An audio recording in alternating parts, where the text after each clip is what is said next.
Yes. Hey there. Hi. How do y'all feel about fanfics? How do we feel about what? Fanfic? Fanfics, you know, like people write versions of the story with characters and put in their own characters. How do y'all feel about that? I get a lot of very slashy Sayuki fanfics. Just saying. I want to know why Goku always has to be the punk in that story. That's something I don't like.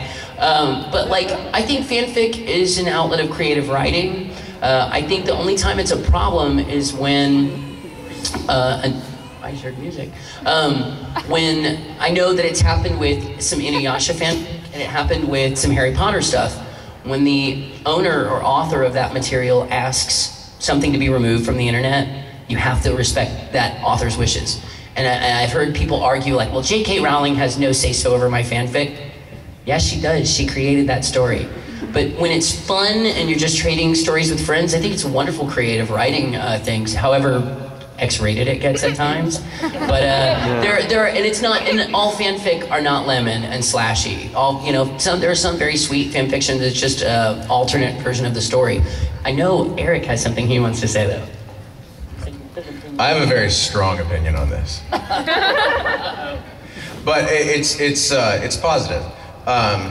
Fanfic is, you know, it's great if that's what you want to do, but I've read some of it, and what I've noticed is that some of these people who are writing fanfic seem to be talented, and I think you're wasting your time, you know, because if you're talented and you're writing fan fiction, you could be writing novels. You could be getting published. You could be making a career out of this. And it's a lot easier than you think it is. Whether you know it or not, I'm a writer. You know, I write tons of, or adapt tons of this anime that you guys are watching. And I write a lot of my own stuff. I've written feature films. I've written lots of stories. I wrote a story last spring that was published in a literary magazine. Yeah. And it's not that hard. And if you're writing fan fiction to be published for free on a website, you could probably write something to be published in a literary magazine and get paid for it.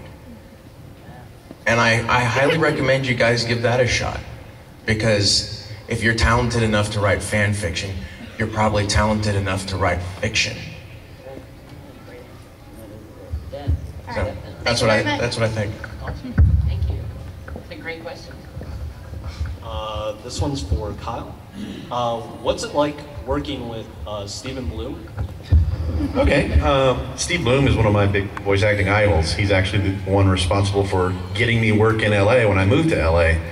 But I should put a caveat to this saying, you know, what is it like working with so-and-so? Well, in anime and in video games, we don't actually work with each other because actors record individually. So I don't know what it's like to work with him. If I ever get to be on Wolverine and the X-Men, then I wouldn't know. But I can probably assume, because he's such a great guy and he's got such a great reputation and he's helped me and he's helped a lot of people, that he would be a blast to work with. Now, cartoons actually have the whole cast record together, so that they can speak endless about. It's like, oh, I work with Mark Hamill and I work with Billy West and all that stuff. That's what I hope to help, you know, regale tales of one of these days. But for now, my experience has been solo in the booth, video games and anime, and that sort of thing. Our performances play off each other. You know, sometimes I'll hear Steve in my headphones and when my character's interacting with his, but we're not literally in the same booth, and that can be a really interesting challenge. That's why we stress the importance of acting and all that stuff, especially if, for example, Steve's part wasn't recorded yet.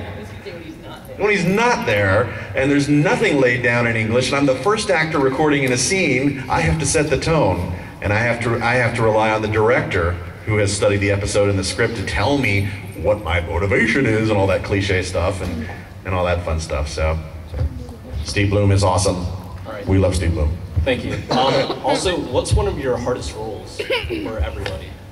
Hardest roles. Mine hands down is Negi from Negamuk. It's just such a super high voice, and not only is there the voice, but there's the accent work that goes with it.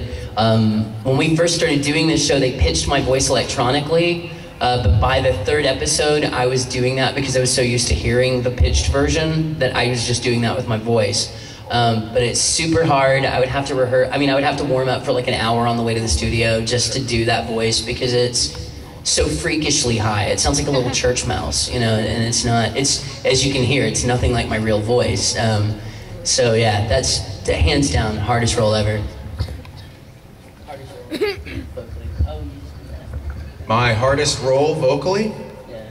Oh, I answered it earlier, but I mean in the previous panel. What? It was him, yeah. Oh, you, hi. It was Desert Punk. And I know some of you have heard this already, but I'm going to answer your question. It was because it sat in a weird place in my voice. I still don't know why. It wasn't, you know, it didn't require the screaming that a lot of my other roles have required, but it was a certain level of energy, and yeah, I don't even know why, but that was the hardest one. So, there you go. Sure. Miss Merry Christmas from One Piece. For me, I would say trying to dial a voice in for Ganju Shiba on Bleach. Because it's lower, and Wendy Lee was directing me, and it's like, okay, what do you got? And it's like, here's my offshoot of Patrick Warburton, you know, Kronk from Emperor's New Groove. So yeah, I start talking like this. She goes, okay, yeah, that's like, well, that's great and all, but Ganju's not stupid, like Kronk. So I had to kind of play around. So the first episode of Ganju probably should be re-recorded because he doesn't really sound like he does on the rest of the episodes. It's sat in a weird place, like with Desert Punk for Eric. It's like, I'm trying to find somewhere in the back of my throat or this, that, and the other. But normally doing wild ranges of voices come pretty easily, but for whatever reason, that was a bit of a challenge. Okay, this one's for Kyle. Yeesh. What's your favorite Naruto jutsu ever? Favorite Naruto jutsu ever? Well, I say Fang over Fang a lot, so I guess Fang over Fang. Besides that one. What? Besides that one. Besides that one? Well, there's the all fours jutsu, but that sounds kind of dirty. One that's not Kiba. One that's not Kiba?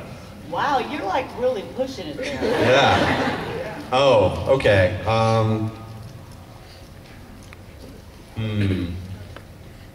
Sand coffin. Gara. I like Gara. He's creepy. Thank you. Dang.